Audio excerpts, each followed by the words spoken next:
Hello everybody and welcome back to World of Warships Legends. My name is Spartan Elite 43 and tonight it's that time again, folks. That's right, it's Patch Note Day.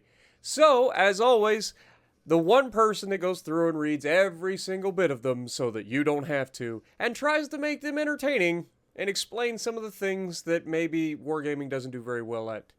Let's see what this Patch Notes has in store. Now, you guys know these tend to be longer videos, so make sure that you go grab a snack, get something to drink, and I'll be right here. If you're on your way to work, be safe, and let me do the reading so you don't have to. Here we go. Maintenance times for Xbox and PlayStation will be October 3rd from 2 to 5 a.m. Central Time, 7 to 10 a.m. UTC. Update size will be 3,700 megabytes for the Xbox consoles and 3,100 megabytes for the PS4, 1,750 megabytes for the PS5. The spooky season is upon us, but Legends are not scared of such stuff, right? Right? Anyway, let's check out what the new update brings, shall we? For everyone who's already busy with seasonal preparations or actual trick-or-treating, here's the TLDR. The Halloween event with another return of Rasputin. The Fortress campaign with Soviet Tier 8 premium cruiser Kronstadt as the ultimate reward. German alternate battleships become researchable with Tier 8 Prinz Ruprecht leading the way. Legendary French battleship Bourgogne Bureau project. Finally. Okay, I'm looking forward to that. I've been wanting to see Bourgogne come to the game for a while, so fun. And more, of course. Halloween updates, new friends, old foes. And there's a code here that you can enter in the whatchamacallit. Go to worldofwarshipslegends.com and then go to the top right corner. You should be able to redeem that. So keep that in mind. And that gives you 5 rust bucket camos and 1 common container this time. So there you go. And it's literally right here. If you guys can't see that, it's right there. Okay? A light in the dark returns anew. Okay? Believe it or not, the Malicious Rasputin is back. You'll be able to have a go at beating him and saving the world from October 17th through November 7th. Participating in the event and acquiring select store bundles will net you ancient shards, which can be spent on a variety of new ship skins. 3 themed guises so your officers can dress up for Halloween too, and new crates. And the biggest prize, Commonwealth Tier 5 Premium Cruiser Perth. Read the new ships of the update section to find out more about her. And that's not all. If you manage to complete the scenario on the highest difficulty, you can get Japanese Tier 8 Premium Battleship Kawachi. Stay tuned for a spooky blog on the event in the nearest future. So that puts us at what, 3 Japanese battleships at Tier 8 already? Like, this is getting a little out of hand. I feel like we have other nations at Tier 8. Just saying. Why does Japanese get so many freaking Tier 8 battleships? Like, good lord. Anyway. The Fortress campaign. A big one to get. Kronstadt was planned as the headliner of Battlecruiser Project 69. Nice. Ordered in the late 1930s, she was only partially completed when events of World War II put a halt to her construction, and it didn't resume after the war ended due to Soviet leadership deeming such ships obsolete.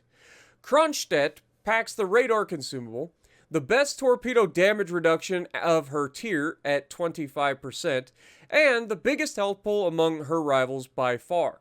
Not to mention some of the most powerful guns of this side of legendary cruisers. However, one can't call her agile, and Kronstadt is slower than most of her peers.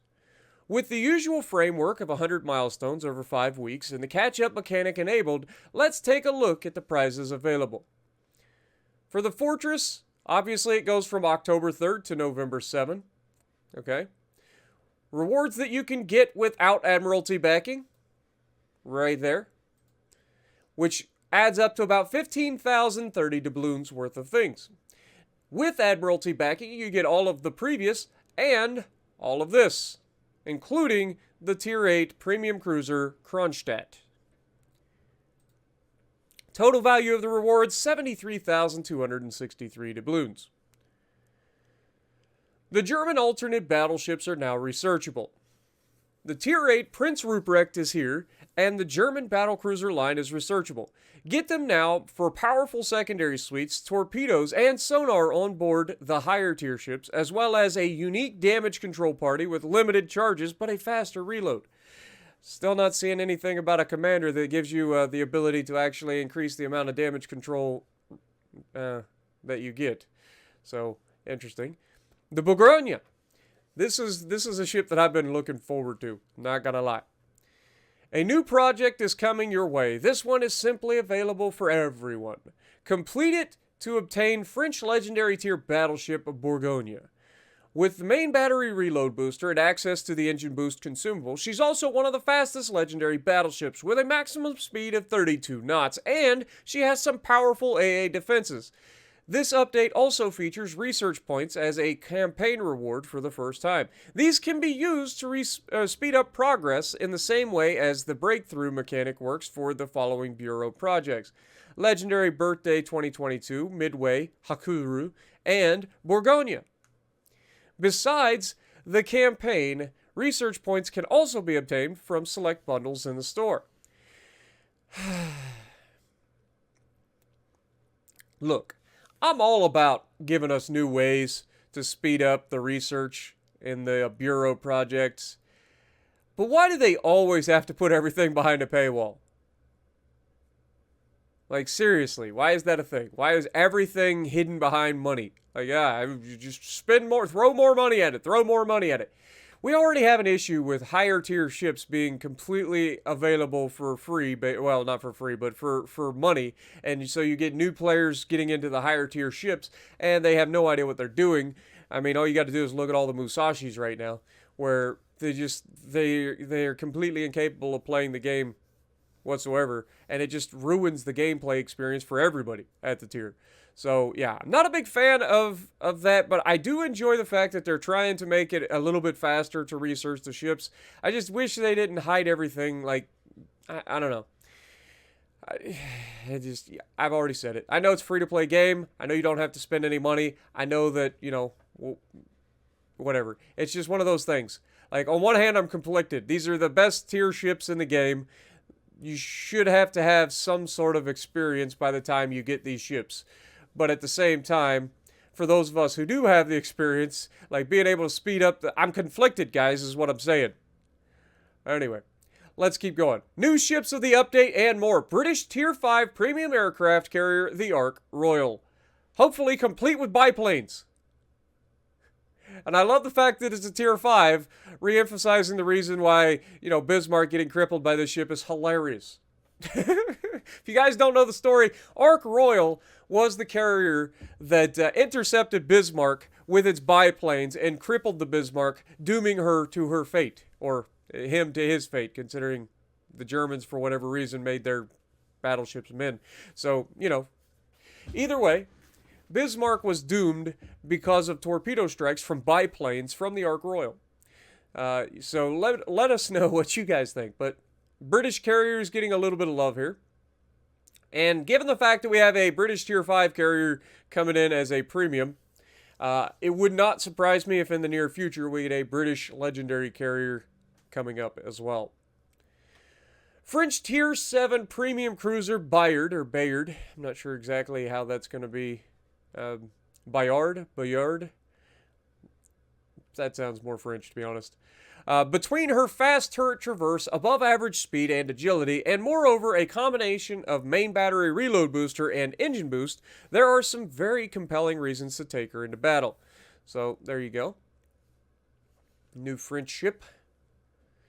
Commonwealth Tier 5 premium cruiser Perth.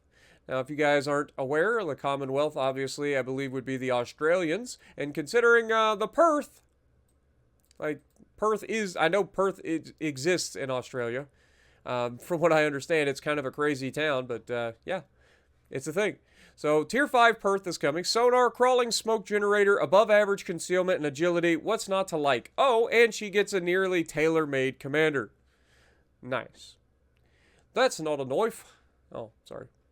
Japanese Tier 3 premium battleship Kawachi. Okay. So that's the thing. Wait, did I read that wrong earlier? I might have read that wrong. Wait, where did I see that? It was before this, right? Yeah, I'm an idiot. I think I'm an idiot. So I read this as a tier 8. I don't know if my cursor was in the wrong place or what, but yeah, it's a tier 3 premium. Okay. That sounds a little better. Anyway, sorry about that. The first Imperial Japanese Navy dreadnought boasts a thick armor belt and 6 turrets, each complete with two 12-inch guns. She's anything but fast, but the sheer number of guns lets her display her strength in situations where torpedoes are not prevalent. Commonwealth Commander Harold B. Farncombe. Interesting. Interesting name. His base trait is careful. Your ship detectability time after firing main battery guns inside a smoke screen is reduced, and your ship detectability range after firing main battery guns inside a smoke screen is reduced.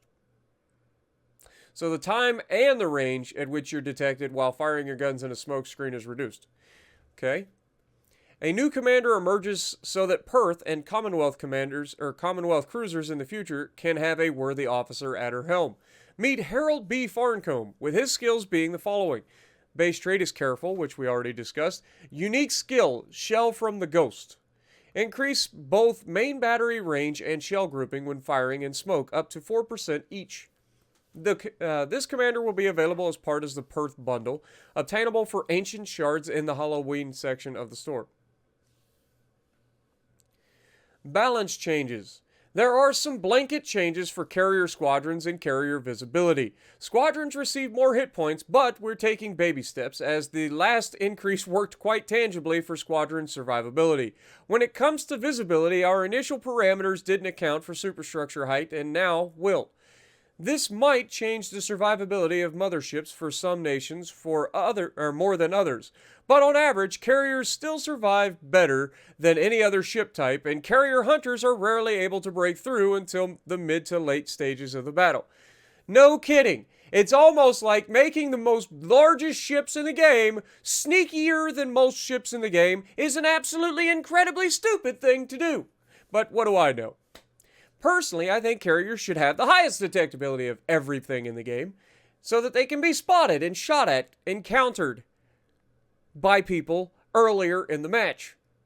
I mean, they already spend half the game at the borderline anyway, and it doesn't matter what their freaking concealment would be because they're not going to get spotted anytime soon. But I do think that carriers need to be seen a lot sooner. A lot sooner. They shouldn't have an 8-kilometer concealment on a goddamn carrier. It's the largest ship on the ocean. Hello? Anyway, why did they do this? This is just obnoxious. Just put the frickin' text. So, Langley gets surface detectability to range change from 10.6 to 10.7. Wow. What a nerf that was. 0.1 kilometers. Air detectability range change from 7.4 to 7.5. Woo. Really showing up with the nerfs there. How's it going to survive? Why'd you have to nerf them so hard?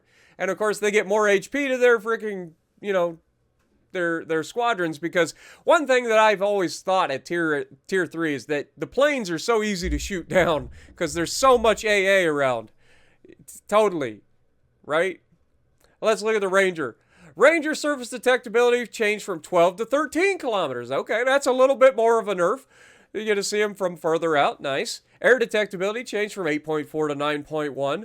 Stock dive bomber HP changed from 2450 to 2500, so you get a little bit more. 2350 to 2420. That's a bit bigger for the torpedoes. Upgraded dive bomber from 26 to 2650 and from 2450 to 2525. Independence. Surface detectability changed from 13.7, so Independence actually gets even sneakier. Okay. From 13.7 to 12.5. Air detectability changed from 10.9 to 8.7. Lexington. Here we go. Surface detectability changed from 13.3 to 14.5. That's getting a lot better. Now you're talking battleship battleship concealment. It's almost like these are the largest ships on the ocean. They should be able to be seen. Who'd have thunk it? Air detectability range changed from 9.3 to 10.1. Stock dive bombers changed from 28 to 2850, and for torpedo bombers, 2750 to 2800. Upgraded dive bomber from question mark? So we have no idea what their hit points was before, but it's going to 2940 now. An upgraded torpedo bomber HP changed from 2600 to 2850. So they're getting a lot beefier. This is hilarious to me. You couldn't be bothered to look it up before you did these patch notes. Okay. Glad to see that we're all on the same page.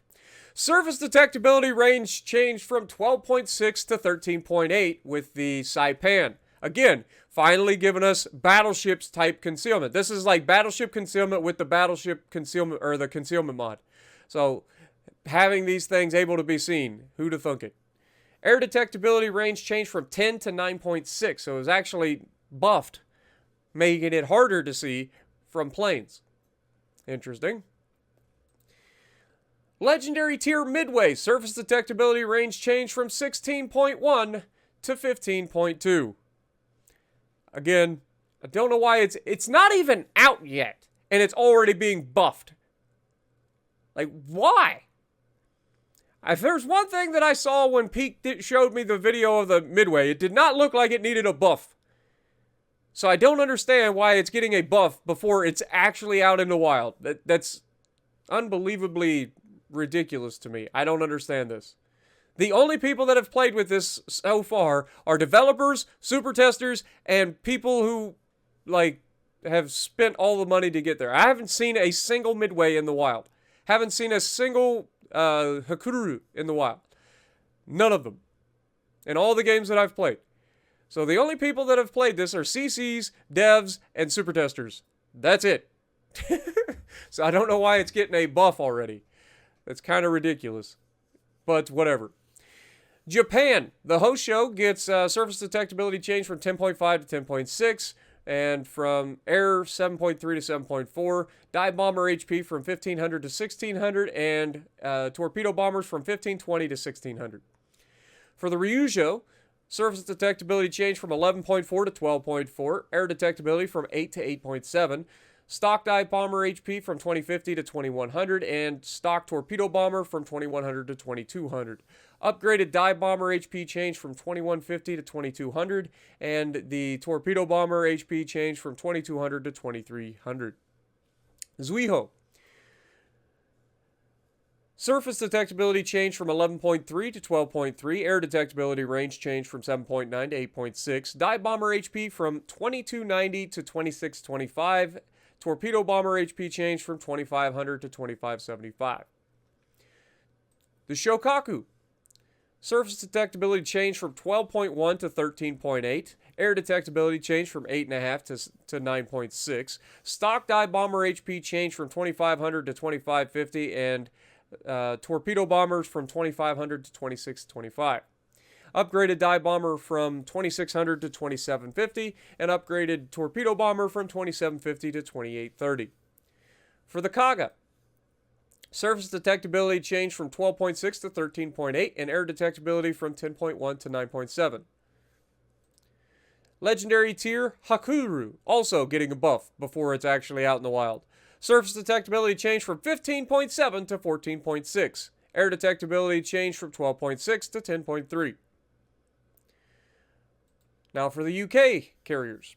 For the Hermes, surface detectability changed from 10.9 to 11 kilometers, air detectability from 7.6 to 7.7, dive bomber HP from 2,000 to 2,100, and torpedo bomber HP changed from 2,100 to 2,200. For the Furious, surface detectability range changed from 10 to 12.8 kilometers, air detectability from 7.7 to 8.9, stock dive bomber HP changed from 2,800 to 3,000, and stock torpedo bomber HP changed from 2,800 to 3,000. Upgraded dive bomber HP from 3,100 to 3,300, and upgraded torpedo bomber HP from 3,100 to 3,300. Implacable. Surface detectability range changed from 13.2 to 14.5. Air detectability changed from 9.3 to 10.1.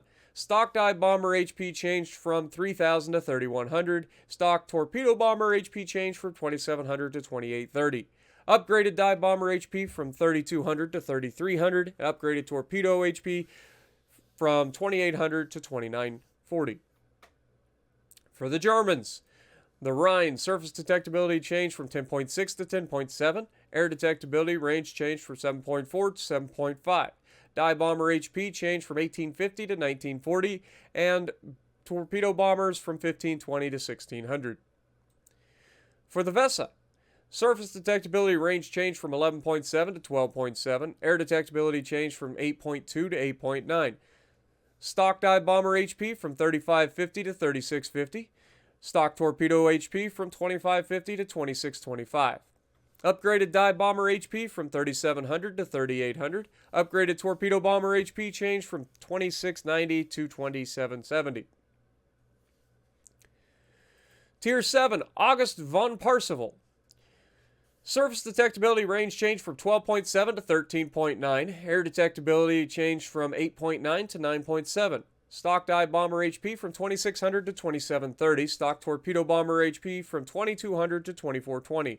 Upgraded dive bomber HP from 2900 to 3000. And upgraded torpedo bomber HP from 2300 to 2530. For Graf Zeppelin, surface detectability range changed from 12.1 to 14.3. Air detectability range changed from 8.5 to 10 kilometers. Dive bomber HP changed from 3,200 to 3,360, and torpedo bomber HP from 2,300 to 2,530.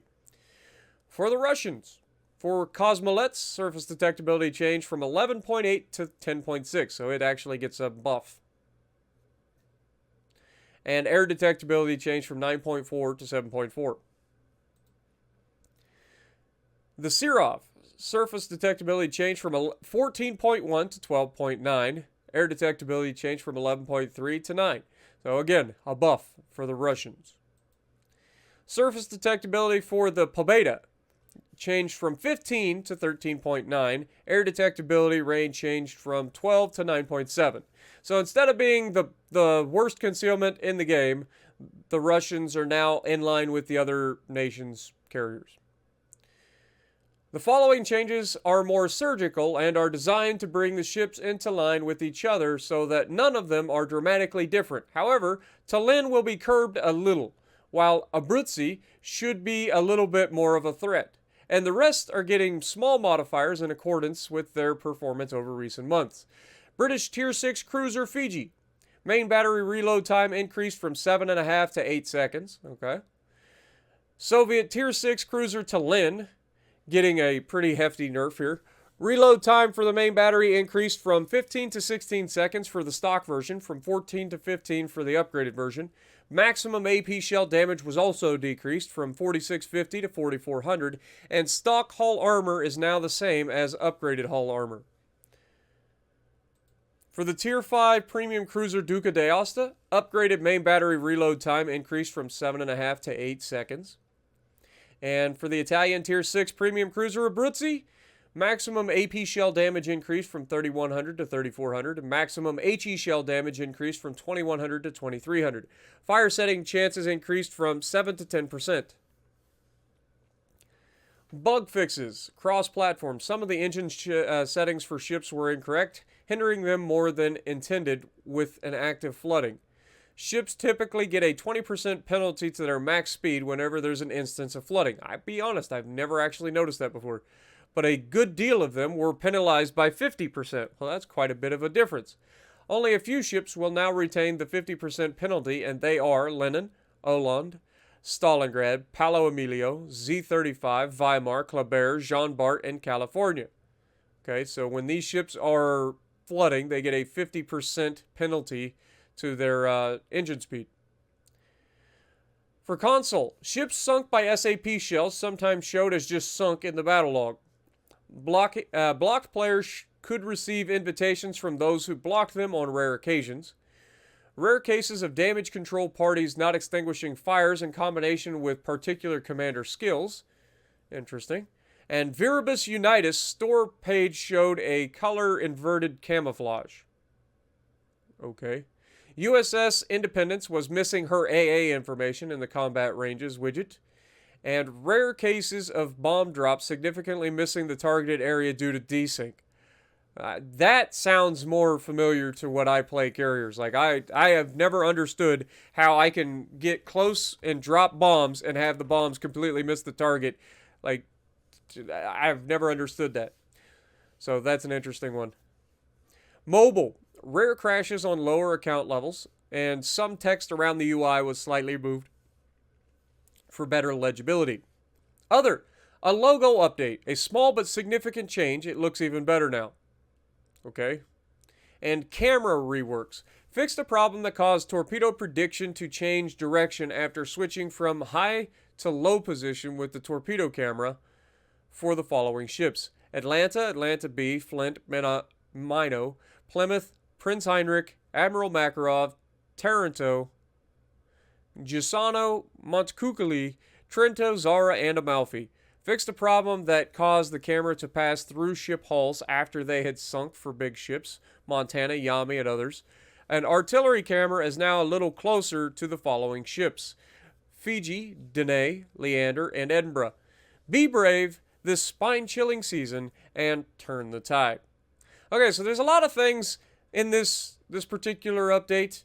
Let me know what you guys are most excited about. Let me know what you guys aren't excited about. Are there any carrier mains that are upset that they are getting a slight nerf? Let me know. And if you like what I'm doing, punch the like button, leave a comment below, subscribe to the channel if you haven't already, and as always, I will see you in the next video.